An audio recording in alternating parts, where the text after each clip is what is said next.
Tuan-tuan, di mahsyar esok, apabila satu orang tu selesai ditimbang dosa dan pahala dia, orang-orang yang dizalimi akan datang nak tuntut.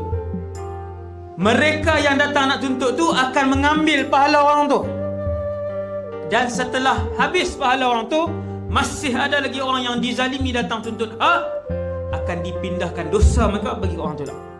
Maka lelaki ni jawab, bila Allah Ta'ala kata ni pahala dia habis dah, dia kata, ya Allah, pindahkan dosa aku. Fadharafat aina Rasulillah, Nabi mengalir mata laju ni, menangis Rasulullah bila Nabi cerita ni. Bila Nabi sebut, kata laki tu kata, ambil pak dosa aku, ya Allah, pindah kat dia. Tuan-tuan, jangan kata, ish, yang tu orang tak kenal kot Ustaz, no. Saya nak bagi tahu, seorang anak akan mohon untuk Allah pindahkan dosa dia untuk ibu dia di mahsyar.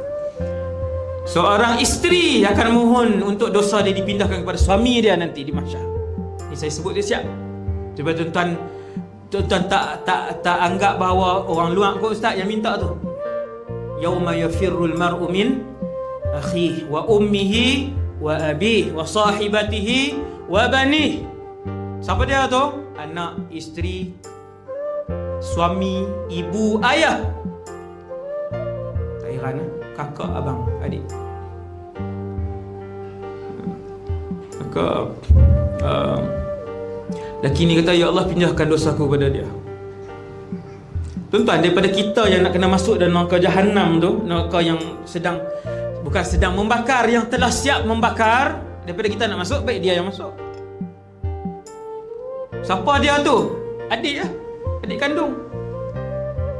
Takkan aku yang nak masuk. Hasbunallah wa ni'mal wakil.